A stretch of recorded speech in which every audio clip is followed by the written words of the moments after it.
علیکم ورحمۃ اللہ وبرکاتہ۔ الحمد للہ الذی ابدع الاخلاق والارضین والصلاة والسلام علی من کان نبیا وآدم بین الماء والطین، اما بعد فاعوذ باللہ من الشیطان الرجیم، بسم اللہ الرحمن الرحیم، اہدنا الصراط المستقیم، صدق اللہ العلی العظیم وبلغنا رسولہ النبی الامین المختار الکریم، ونحن على ذلك لمن الشاهدين والشاكرين والذاكرين والحمد لله رب العالمين، وعلى الصلاة والسلام عليك يا رسول الله، الصلاة والسلام عليك يا حبيب الله، وعلى آلك وأصحابك يا شفيعنا يوم الجزاء۔ محترم حضرات، الحمدللہ رب قدیر کی توفیق سے ہم اعتکاف کی دوسری مجلس میں شریک ہیں اور حاضر ہیں۔ گزشتہ کل فتنہ خوارج کے حوالے سے چند باتیں آپ نے سماعت فرمائی تھی۔ آج انشاءاللہ عز و جل فتنہ روافض شیعوں کے حوالے سے چند باتیں پیش کی جائیں گی۔ وہ کس طریقے سے وجود میں آئے اور پھر کس طریقے سے انہوں نے اپنا اثر چھوڑا اور پھر کن کن نظریات کو چھوڑ کر کے وہ اس دنیا سے گئے، اور آج تک ان نظریات کے اندر کیا کیا تبدیلیاں ہوئیں اور ان میں کس طریقے سے کبھی کبھی کفر تک اور کبھی کبھی گمراہیت تک کس درجے تک وہ پہنچے، اس حوالے سے انشاءاللہ چند باتیں پیش کی جائے گی۔ شیعوں کے حوالے سے جس ذات کو سب سے زیادہ بحث کے اندر لایا جاتا ہے وہ حضرت علی رضی اللہ تعالیٰ عنہ کی ذات ہے۔ ایک مرتبہ حضرت علی رضی اللہ تعالیٰ عنہ گزر رہے تھے، حضور علیہ السلام نے ان کو اپنے قریب بلایا اور بلا کر کے فرمایا، فیک مثل من عیسیٰ ابغضته الیہود حتی بہتوا امہ واحبته النصارى حتی انزلوه بالمنزلۃ التي لیست له۔ اے علی، تمہاری مثال تو عیسیٰ علیہ السلام کی طرح ہے، اس لیے کہ یہودیوں نے حضرت عیسیٰ علیہ السلام پر ایسی جھوٹی باتیں رکھی اور ایسے جھوٹے دعوے کیے جو ان کی ذات میں نہیں تھے، اور ان سے دشمنی بڑھی، اور ساتھ ہی ساتھ نصارہ نے حضرت عیسیٰ علیہ السلام میں وہ صفتیں مان لی اور ان کو وہ مقام دے دیا جو ان میں تھا ہی نہیں، یعنی ان کو خدا بنا دیا یا خدا کا بیٹا بنا دیا۔ تو اے علی، تمہاری مثال بھی عیسیٰ علیہ السلام ہی کی طرح ہے۔ تمہاری ذات وہ ہوگی کہ جسے اگر کوئی بہت زیادہ تمہاری محبت میں چلا گیا، حد سے زیادہ، تب بھی نقصان میں ہو گیا، اور اگر وہ تم سے دشمنی رکھے گا تب بھی اپنا ایمان کھو دے گا۔ حضرت علی رضی اللہ تعالیٰ عنہ خود فرماتے ہیں، جس کو امام احمد نے اپنی مسند کے اندر ذکر کیا کہ یہلک فی رجلان، دو لوگ میری محبت میں، دو قسم کے لوگ جو ہیں وہ ہلاک ہو جائیں گے۔ تو حضرت علی رضی اللہ تعالیٰ کا فرمان ہے کہ میرے بارے میں دو قسم کے لوگ ہلاک ہو جائیں گے، محب مفرط یقرنی بما لیس فی ومبغض یحملہ شنعانی علی ان یبغضنی۔ پہلا وہ شخص کہ جو مجھ سے اتنی محبت کرے کہ میرے لیے وہ صفتیں مان لے جو مجھ میں ہے ہی نہیں، وہ بھی جو ہے وہ ہلاک ہو جائے گا۔ اور دوسرا فرمایا کہ وہ شخص جو مجھ سے بغض رکھے، وہ غزن جو مجھ سے بغض رکھے اور دوسروں کو بھی بغض کرنے پر ابھارے، ایسے شخص جو ہیں وہ میرے بارے میں ہلاک ہو جائیں گے۔ جبکہ حضور علیہ السلام کا فرمان ہے کہ علی سے محبت مومن ہی رکھے گا اور علی سے بغض منافق ہی رکھے گا۔ یہ بھی حضور علیہ السلام نے حضرت علی کی ذات کو معیار ایمان قرار دیا ہے کہ اگر کوئی ان سے دل سے بغض رکھے تو اس صورت میں وہ دائرہ اسلام سے خارج ہونے تک کی حد تک پہنچ سکتا ہے۔ تو اس لیے حضرت علی رضی اللہ تعالیٰ عنہ کی ذات وہ ہیں کہ کوئی حد سے بڑھ جائے تب بھی پرابلم ہے، اور اگر ان سے بغض رکھے تب بھی پرابلم کے اندر ہے۔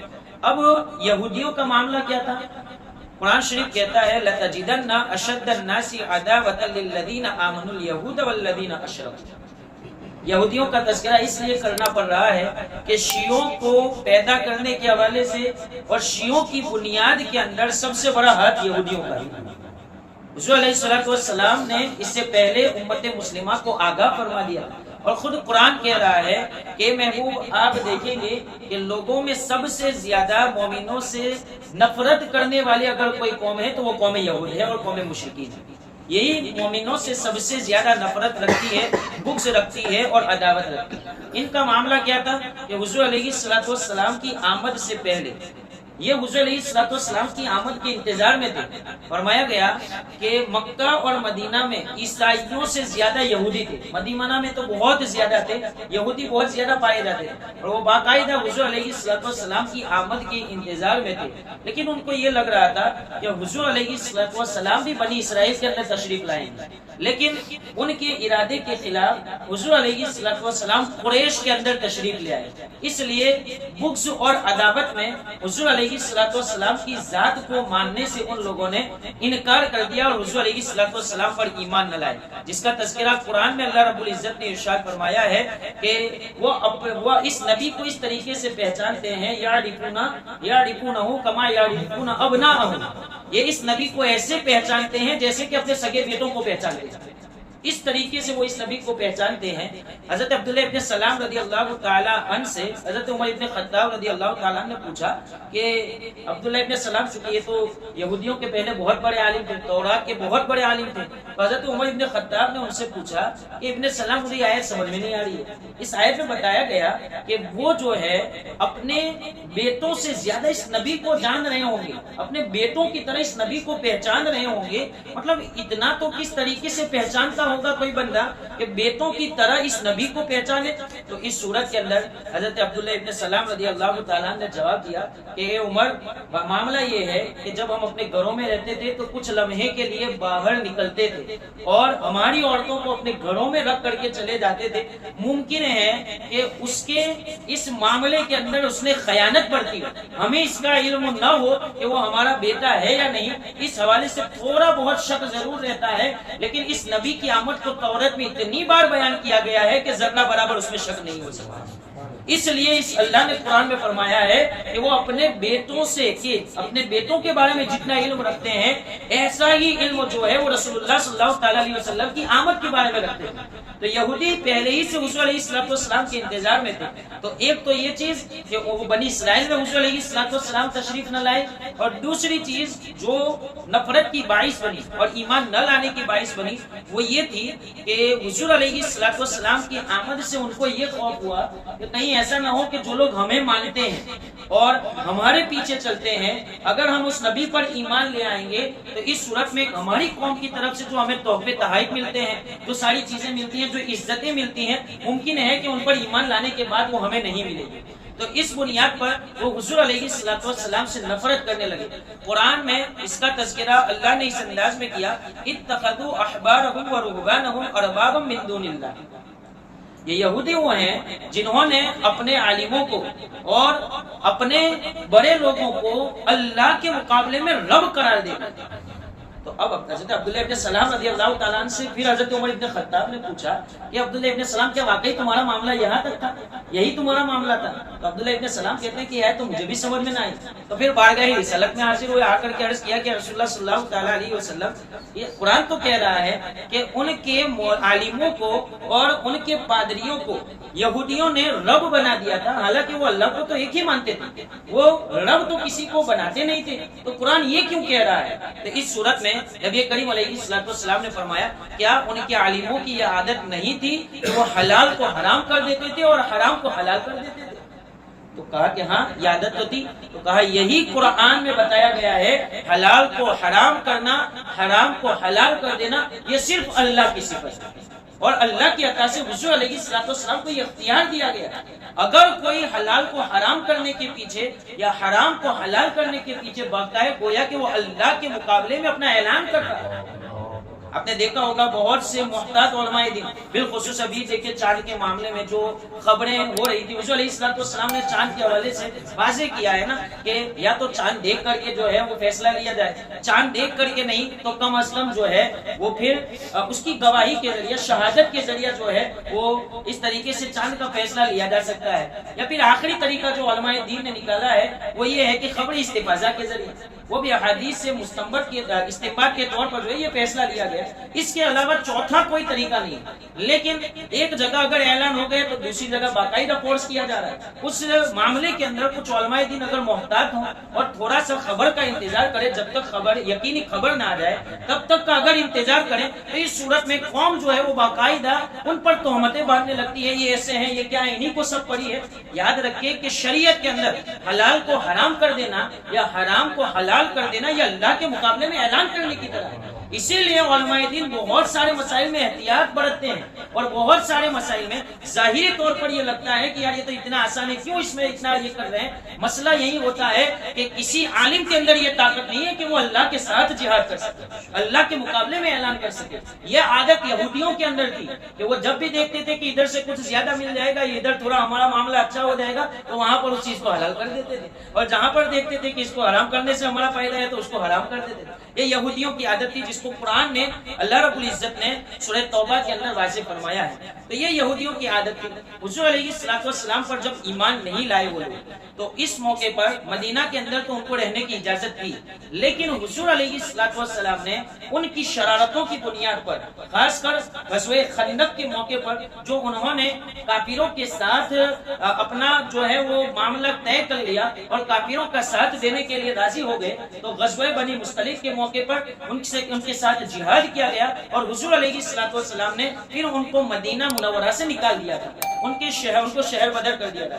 یہ سارے لوگ بس گئے تھے خیبر کے اندر. اب خیبر کے اندر بس کر کے جو ہے وہ شرارتیں کر رہے تھے اور مسلمانوں کے خلاف باقاعدہ پلاننگ کر رہے تھے. تو اس وجہ سے غزوہ خیبر کا حکم آیا اور غزوہ خیبر میں مولا علی مشکل کشا رضی اللہ تعالی عنہ نے وہاں پر ان کو شکست دی. باقاعدہ مطلب بہت لمبا واقعہ ہے, اشارتاً یہ کہ آپ ہی نے جو ہے وہ اس جنگ کے اندر اپنا حصہ دیا اور وہاں پر جو ہے وہ فتح دلائی تھی. غزوہ خیبر کے موقع پر حضرت علی رضی اللہ تعالیٰ نے بائیں ہاتھ سے وہ دروازہ جس کو کئی لوگ اٹھاتے تھے وہ کھل نہیں رہا تھا, حضرت علی نے بائیں ہاتھ سے اس کو اٹھا لیا تھا اور بائیں ہاتھ سے اس کو اکھاڑ دیا تھا اور اس جنگ میں اپنا کردار دکھایا تھا. تو غزوہ خیبر کے موقع پر جب یہودی جو ہیں وہ ہار گئے, یہودی کبھی بھی اپنی دشمنی کو بھولتے نہیں, اتنا یاد رکھیں. اس وقت سے لے کر آج تک وہ اپنی ہر جنگ میں ایک جملہ دہراتے رہے ہیں کہ خیبر ہمارا آخری تھا. اب یہاں پر اس موقع پر بھی ان کو نکالا گیا. اب حضرت ابوبکر صدیق رضی اللہ تعالیٰ عنہ کا دور آیا تو وہ پلاننگ کے اندر رہے, لیکن اسلام اتنے عروج پر تھا کہ وہ اپنی کسی پلاننگ کے اندر کامیاب نہ ہو سکے.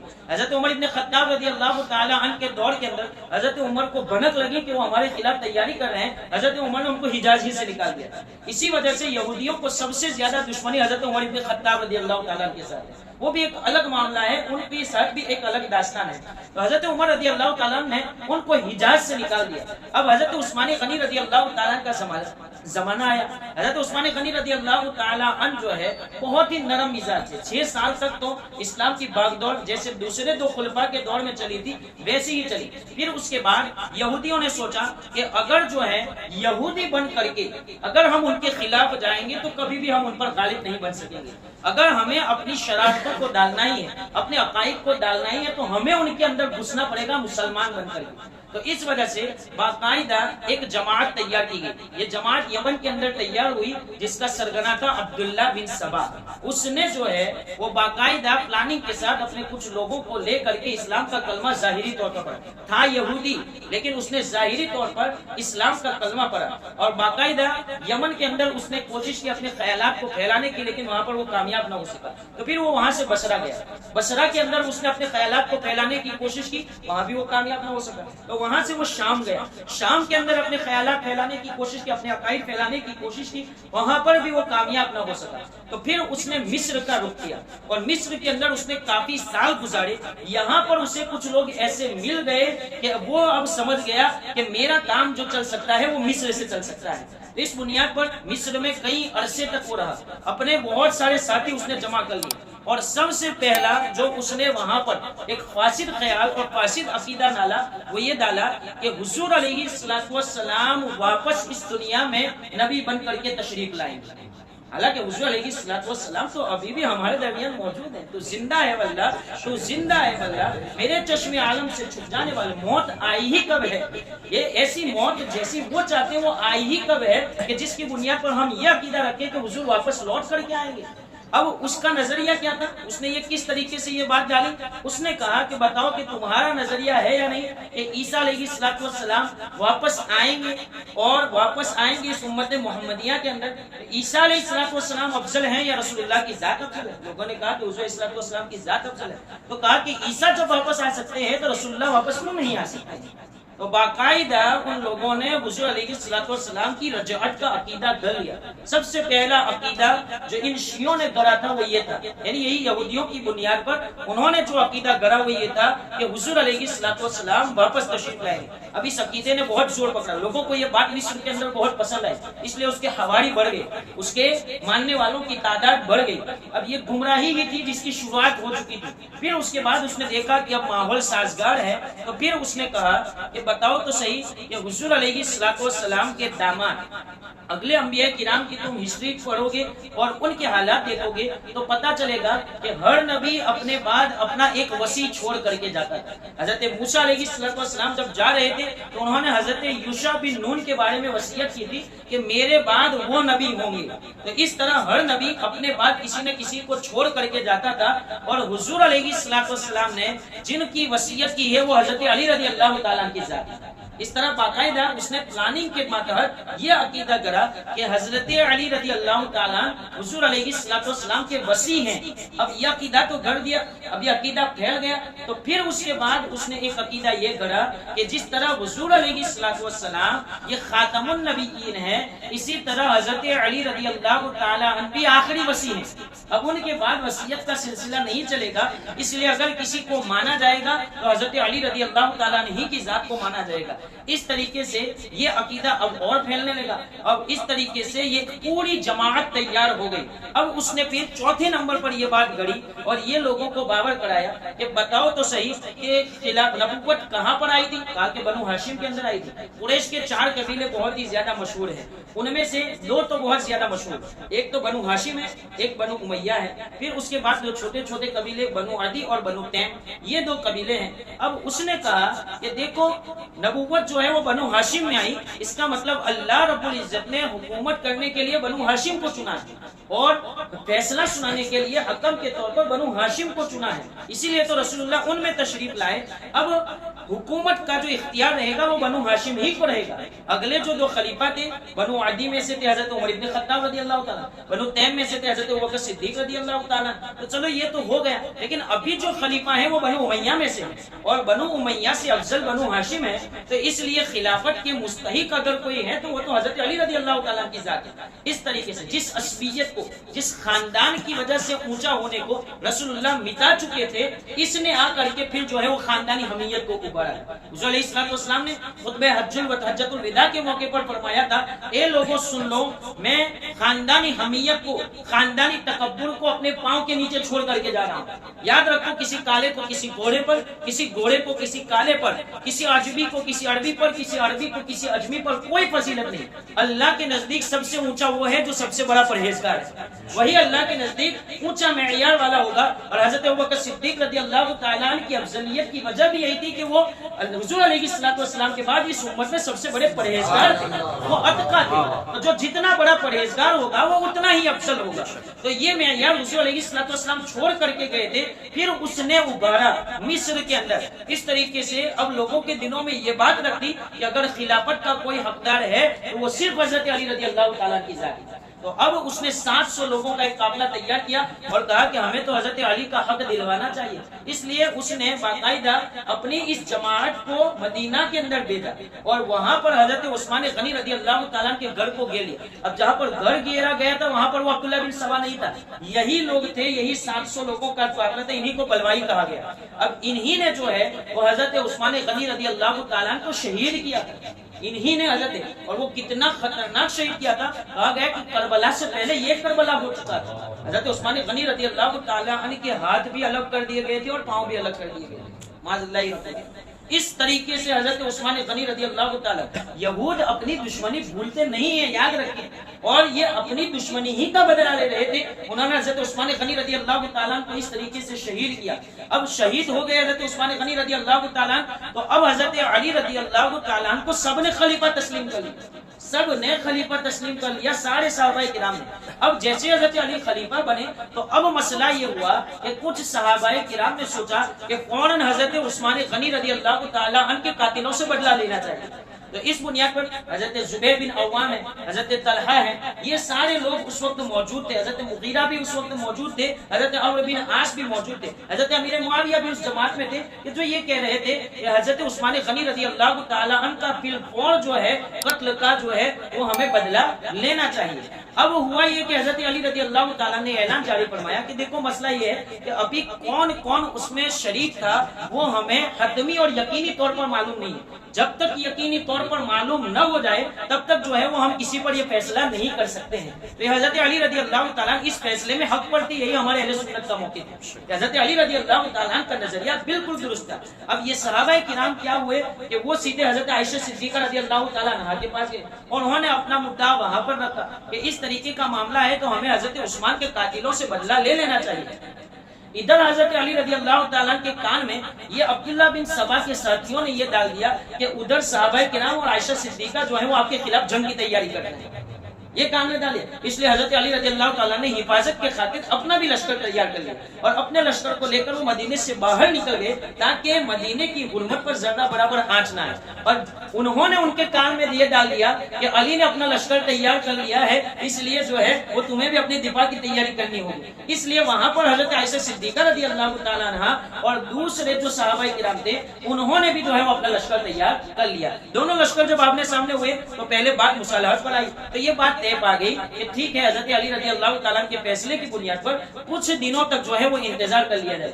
اس طریقے سے باقاعدہ یہ فیصلہ ہوا، شام کے وقت یہ فیصلہ ہوا، پھر سوچا گیا کہ اب آج رات یہیں پر ٹھہر جاتے ہیں، صبح سویرے واپس جائیں گے۔ تو اسی موقع پر یہ جو عبداللہ بن سبا کے ساتھی تھے کچھ ادھر چلے گئے حضرت عائشہ والے گروہ کے اندر اور کچھ حضرت علی رضی اللہ تعالیٰ کے گروہ کے اندر آ گئے اور پھر انہوں نے دونوں طرف سے جو ہے وہ تیر چلائے اور دونوں طرف سے تیر چلائے تو ادھر حضرت عائشہ والے گروہ کو یہ لگا کہ علی کے گروہ نے ہم پر تیر چلائے ہیں اور ادھر حضرت علی رضی اللہ تعالیٰ کے گروہ کو یہ لگا کہ یہاں پر جو ہے وہ عائشہ کے گروہ نے حضرت عائشہ کے گروہ نے ہم پر تیر چلائے۔ اس لیے جنگ جمل بھی وجود میں آئی اور اسی وجہ سے جنگ صفین بھی جو ہے وہ وجود کے اندر آئی۔ تو اصل میں مسلمانوں کا تو کوئی اس میں دخل تھا ہی نہیں، یہ دونوں جنگیں کرانے والے یہود ہیں۔ یہود کی ہمیشہ یہ پلاننگ رہی ہے کہ مسلمانوں کے اندر ایسے شوشے چھوڑ دیے جائیں، ایسے نقطے چھوڑ دیے جائیں کہ وہ آپس میں لڑ پڑ کر کے مر جائے۔ یہی سے جو ہے وہ ان کی سازش کی شروعات ہوئی تھی۔ اب یہ معاملہ تو جو ہے وہ جنگوں کے اندر پھر آخر کے اندر حضرت حسن مصطفی رضی اللہ تعالیٰ نے دونوں گروہوں کے اندر صلح کرائی تھی، ایک بہت بڑی لمبی داستان ہے۔ لیکن اب یہاں پر عبداللہ بن سبا جو ہے وہ اپنے ساتھیوں کے ساتھ حضرت علی رضی اللہ تعالیٰ کا لشکر تو بہت بڑا تھا، اس لشکر میں شامل ہو گیا۔ اب لشکر کے سپاہیوں کے اندر باطل خیالات ڈالے، عقائد ڈالے، جس میں سے ایک عقیدہ یہ تھا کہ حضرت ابو بکر صدیق رضی اللہ تعالیٰ اور حضرت عمر ابن فاروق رضی اللہ تعالیٰ، حضرت عثمان غنی رضی اللہ تعالیٰ یہ غاصب ہیں، انہوں نے ڈکیتی کی تھی، انہوں نے حضرت علی رضی اللہ تعالیٰ کا حق چھین لیا تھا۔ اسی کو فتنہ رافضیت کہا جاتا ہے۔ وہ جو ہے وہ باقاعدہ حضرت ابو بکر صدیق، حضرت عمر اور حضرت عثمان غنی رضی اللہ تعالیٰ عنہ پر تبرہ کرتے ہیں اور ان سے سب سے بڑی بات کیا ہے معلوم ہے کہ وہ تبرہ کرنے کو عبادت قرار دیتے ہیں۔ جو ان کو گالی دے گا وہ عبادت کر رہا ہے، ایک نظریہ یہ ڈالا۔ اور دوسرا جو تھا وہ ان میں سے کچھ لوگ وہ تھے، سپاہی آپس میں بحث کر رہے ہیں، سپاہی کہ وہ اس طریقے سے وہ بھی اچھے لوگ تھے لیکن حضرت علی رضی اللہ تعالیٰ ان سب سے افضل، ایک گروہ وہ تھا۔ اور دوسرا ایک گروہ غالی جو عبداللہ بن سبا نے گھڑا تھا، جو خاص اس کا گروہ تھا، اس نے کیا ڈالا، یار حضرت علی تو ان کی کرامتیں اتنی ہیں کہ وہ تو خدا کے پرتو ہیں، یعنی وہی خدا ہے، وہ خالق ہیں۔ حضرت علی رضی اللہ تعالیٰ کو جب احساس ہوا کہ میرے لشکر کے اندر اس طریقے سے فرقہ بازی ہو رہی ہے اور میری ذات کو نشانہ بنا کر کے لوگ آپس میں لڑ رہے ہیں، تو حضرت علی رضی اللہ تعالیٰ نے اعلان فرمایا تھا، اے لوگوں سنو، جو مجھ کو ابو بکر و عمر رضی اللہ تعالیٰ عنہما سے افضل بتائے گا وہ کذاب ہے، میں اس کو 80 کوڑے ماروں گا۔ میں اس کو 80 کوڑے ماروں گا. یہ حضرت علی رضی اللہ تعالیٰ نے اس وقت اعلان کیا. لیکن پھر بھی یہ لوگ باز نہ آئے تو عبداللہ بن سبا کو پکڑ کر کے حضرت علی رضی اللہ تعالیٰ کے دربار میں لایا گیا. تو ابن سبا سے پوچھا کہ بتاؤ تمہارا معاملہ کیا ہے. تو اس وقت ابن سبا نے بتایا تھا کہ میں آپ کو یہ مان رہا ہوں. تو ابن سبا کو باقاعدہ اس وقت سزا دی گئی. حضرت علی رضی اللہ تعالیٰ نے فرمایا تھا اس کالے کلوتے کے عقیدے سے مجھے کیا نسبت ہے. یہ حضرت علی رضی اللہ تعالیٰ کا فرمان ہے کہ اس کے عقیدے سے مجھے کیا نسبت ہے. اب پھر کیا ہوا کہ پھر حضرت علی رضی اللہ تعالیٰ عنہ کے دربار میں دوبارہ لایا گیا اور پھر اس سے پوچھا گیا کہ بتا تو بہت زیادہ میرے بارے میں جو ہے وہ باتیں کر رہا ہے, تو مجھے کیا مان رہا ہے. حضرت علی رضی اللہ تعالیٰ عنہ کے سامنے وہ کہنے لگا انت الخالق الباری, آپ کو میں خدا مان رہا ہوں. حضور صلی اللہ علیہ وسلم نے فرمایا تھا کہ عیسیٰ علیہ السلام کو عیسائیوں نے جو ہے وہ خدا کا درجہ دے دیا تھا. یہی جو ہے وہ اس امت کے اندر یہ عبداللہ بن سبا اور اس کے ساتھیوں نے کیا. حضرت علی سے کہہ رہا ہے کہ آپ ہی خالق ہیں, آپ ہی پیدا کرنے والے. حضرت علی رضی اللہ تعالیٰ نے اس کو اور اس کے گروہ کو پکڑا اور قتل کرا. یہی سے جو ہے وہ اس کی بنیاد تو توڑ دی گئی, لیکن اس نے جو عقائد اور جو نظریات چھوڑے تھے وہ نظریات ایسے تھے یہود اپنا کام کر کر کے چلے گئے. اس امت مسلمہ میں افتراق ڈالا اور اپنے نظریات چھوڑے. نظریوں میں سب سے بڑی چیز یہ تھی کہ انہوں نے, آپ دیکھیں حضور علیہ السلام نے فرمایا ہے کہ میرے یہاں میں تمہارے اندر ایسی دو چیزیں چھوڑ رہا ہوں کہ اگر تم ان دونوں چیزوں کا دامن مضبوطی سے تھام لوگے تو کبھی بھی تم گمراہ نہیں ہوگے. وہ کتاب اللہ ہے اور سنت رسول کو ہے, یعنی تمہارا اللہ کی کتاب قرآن شریف ہے اور نبی کریم علیہ السلام کی حدیثیں ہیں. یہ دو چیزیں ایسی ہیں کہ اگر تم مضبوطی سے ان کا دامن تھام لوگے تو کبھی بھی گمراہ نہیں ہوگے. یہ حضور علیہ السلام کا فرمان. اس لیے مسلمانوں نے دو چیزوں کو بنیاد بنایا اپنے لیے, قرآن شریف اور رسول اللہ صلی اللہ علیہ وسلم کی حدیثوں کو. لیکن ان شیعوں کے نزدیک دونوں معتبر نہیں ہے. قرآن شریف کے بارے میں تو ان کا نظریہ یہ ہے کہ حضرت علی رضی اللہ تعالی عنہ پر یہ قرآن آ رہا تھا, لیکن جبریل غلطی کے ذریعہ وہ رسول اللہ صلی اللہ تعالی علیہ وسلم کے پاس آیا. تو جبریل علیہ السلام پر تبرک اور حضور علیہ السلام کی نبوت پر بھی تبرک آ گیا. مطلب اسلام کا کوئی حصہ ان میں باقی رہا ہی نہیں. اور یاد رکھیے کہ یہ عقیدہ ان کا کامن ہے, چاہے اس دور کے شیعہ ہوں چاہے آج کے شیعہ ہوں, سب کا یہی نظریہ ہے کہ جبریل نے غلطی کی ہے معاذ اللہ رب العالمین. یہی ان کا نظریہ ہے. اور قرآن کے بارے میں تو وہ یہ کہتے ہیں کہ یہ قرآن تو بدل چکا ہے, یہ تو تحریف شدہ ہے. اصل قرآن تو وہ تھا جس کو حضرت علی رضی اللہ تعالیٰ سرہ من رعا کی غار میں لے گئے, یعنی جب گئے تو اپنے ساتھ جس قرآن کو لے گئے وہی اصل قرآن تھا. یہ قرآن جو ہمارے سامنے ہے اس میں تو تبدیلیاں ہو گئی ہیں, اور جب تبدیلیاں ہو گئی ہیں تو اس قرآن پر عمل کرنا ضروری نہیں ہے. اس کا مطلب یہ ہوا کہ قرآن کی جو آیت اللہ رب العزت نے فرمایا تھا کہ اِنَّا نَحْنُ نَزَّلْنَا الذِّكْرَ وَإِنَّا لَهُ لَحَافِظُونَ, ہم نے اس قرآن کو اتارا ہے اور ہم ہی اس قرآن کی حفاظت کریں گے. یہ جو ہے وہ شیعوں نے یہ عقیدہ کر کے اس آیت سے سیدھے وہ منکر ہوئے اور انہوں نے اللہ کی کتاب کو اپنے لیے کتاب مانا ہی نہیں. تو ایک تو کتاب اللہ تھا جو انہوں نے چھوڑ دیا, پھر دوسری چیز سنت رسولی کو, تمہارے نبی کی سنت یعنی حدیثیں وہ تمہارے لیے بنیادی دین سمجھنے کے لیے, لیکن ان کے نزدیک حدیثیں کوئی معتبر نہیں ہے. ان کے نزدیک ان کے اماموں کے قول معتبر ہیں جو 4 کتابوں کے اندر صرف منقول ہیں, اس کے علاوہ وہ کسی کی بات کو بھی نہیں مانتے. ان کی کتاب ہے اصول الکافی جو ابو جعفر کلینی کی لکھی ہوئی ہے, وہ اسی کتاب کو مانتے ہیں. دوسری کتاب ہے من لا يحضره الفقيه, یہ ابن باوی قمی کی لکھی ہوئی ہے. اور دوسری جو کتابیں ہیں تہذیب اور استفسار, یہ محمد حسن توسی کی لکھی ہوئی ہے. یہ 4 کتابیں ہیں, بس یہ انہی 4 کتابوں کو ایسے مانتے ہیں جیسے ہم رسول اللہ کی حدیثوں کو مانتے ہیں. اس کے علاوہ ان کے نزدیک کوئی بھی ایسی چیز نہیں ہے کہ جس کو بنیاد بنا کر کے جو ہے وہ اپنے عقیدے کو رائج کریں یا پھر جو ہے وہ اس کی بات کو مانیں. بس انہی 4 کتابوں کے حوالے کو وہ جو ہے وہ قبول کرتے ہیں, اس کے علاوہ اور کسی کتاب کے حوالے کو قبول بھی نہیں کرتے ہیں اور کسی کتاب کی بات کو تسلیم بھی نہیں کرتے ہیں. تو اس بنیاد پر انہوں نے رسول اللہ نے جو ہمیں بتایا تھا کہ تمہارے لیے 2 چیزیں ہیں, ایک تو قرآن مجید ہے اور دوسری تمہارے نبی کی سنت ہے, دونوں کو چھوڑ دیا. تو رسول اللہ صلی اللہ تعالی علیہ وسلم کے فرمان کے مطابق یہی لوگ سب سے بڑے گمراہ ہو گئے.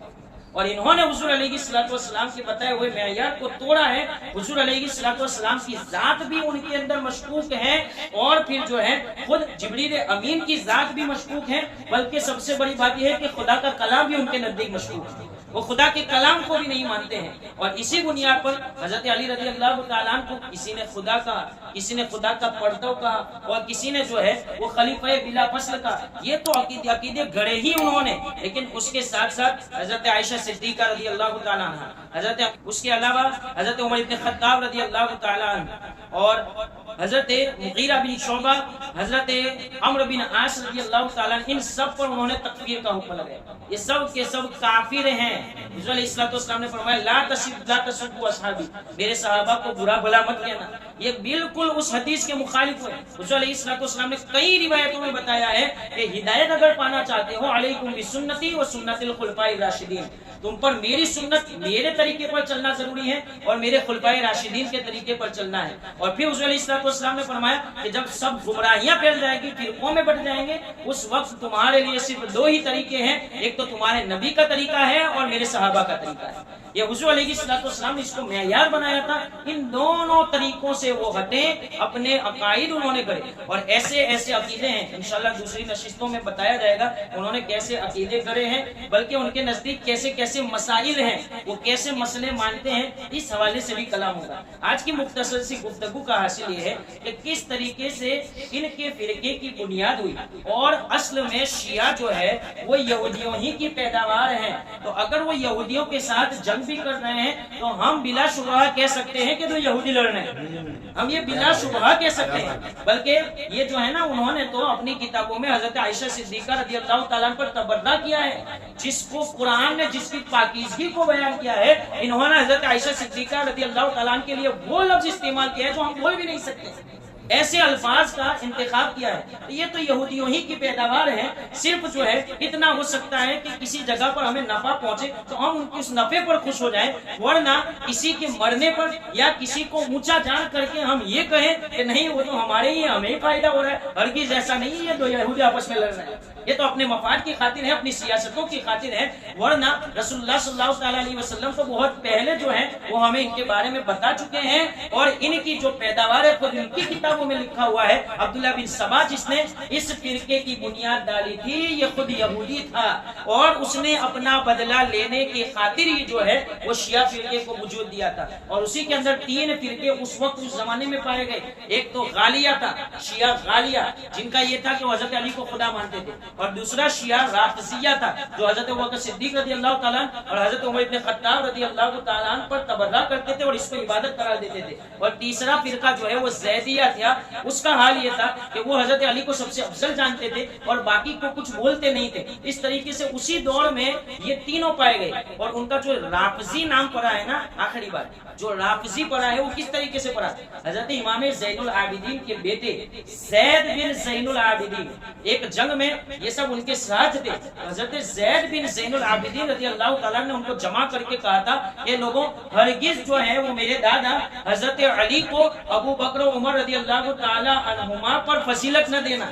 یہ انہوں نے اعلان کیا تو سب کے سب ان کا ساتھ چھوڑ کر کے چلے گئے، اور اس جنگ کے اندر صرف حضرت زید بن زین العابدین باقی رہے، تو اس وجہ سے حضرت زید بن زین العابدین نے اس کو کہا تھا کہ یہ رافضی ہیں، یعنی چھوڑ کر چلے جانے والے ہیں۔ اسی وجہ سے آپ شیعوں کو شیعہ کہیں گے نا تو اس میں آپ پر اتنا بوال نہیں کریں گے، ان کو برا نہیں لگے گا، لیکن ہم یہ کہیں گے نا کہ یہ رافضی ہیں تو ان کو برا لگے گا، اس لیے کہ جو انہوں نے دھوکہ دیا تھا اسے دھوکے کی بنیاد پر حضرت زید بن زین العابدین رضی اللہ تعالیٰ عنہ نے ان کو رافضی کہا تھا، اور اسی وقت سے جو ہے ان کو رافضی کہا جانے لگا، اور اسی وقت سے ان کے اس عقیدے کی بنیاد جو ہے وہ بنی تھی، اور پھر آگے چل کر کے آج تک جاری ہے، اور وہ بہت زیادہ جس طریقے سے اس زمانے میں انہوں نے نقصان پہنچایا تھا، آج بھی وہ ملت اسلام کو اتنا ہی نقصان بلکہ کئی گنا زیادہ نقصان پہنچا رہے ہیں۔ رب قدیر کی بارگاہ میں دعا ہے اللہ رب العزت ایسوں سے ہماری حفاظت فرمائے، ہمارے ایمان پر ہمیں استقامت عطا فرمائے، اور ایمان پر ہی موت نصیب۔ حدیث یہ بھی ہے حضور صلی اللہ علیہ وسلم کے دو فرامین ہیں،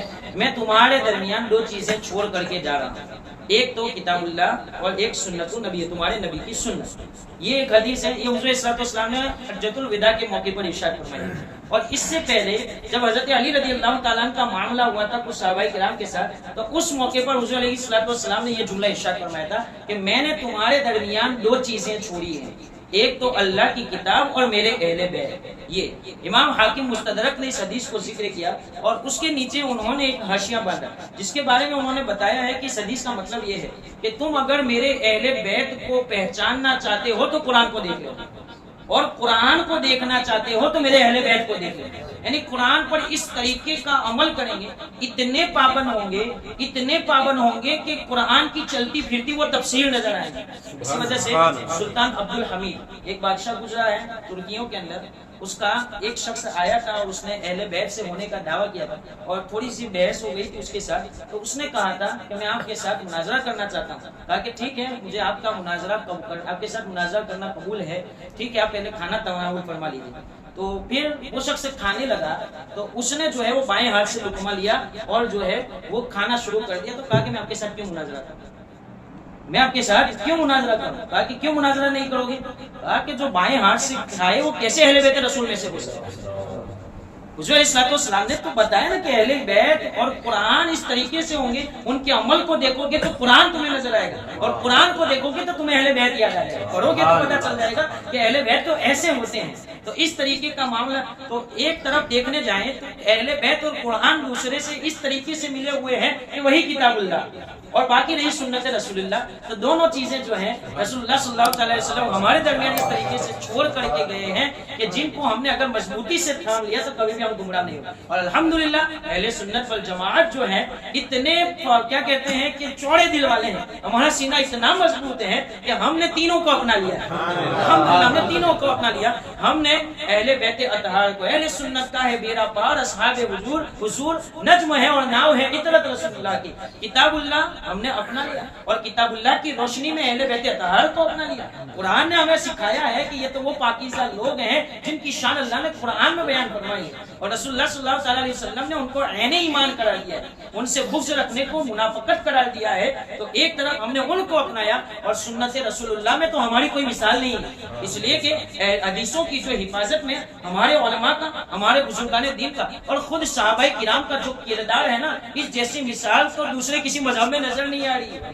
کتنے احتیاط کے ساتھ ہم تک رسول اللہ کے فرامین پہنچے، 10 لاکھ کے قریب فرامین۔ دنیا کی کوئی ذات ایسی دکھا دیجئے جس کی 10 لاکھ باتیں محفوظ ہیں، یہ صرف رسول اللہ کا خاصہ ہے کہ ان کی 10 لاکھ باتوں کو اس امت نے محفوظ کر دیا، اور کس طریقے سے بالکل یقین کے ساتھ کہ وہ رسول اللہ نے فلاں موقع پر فرمائی۔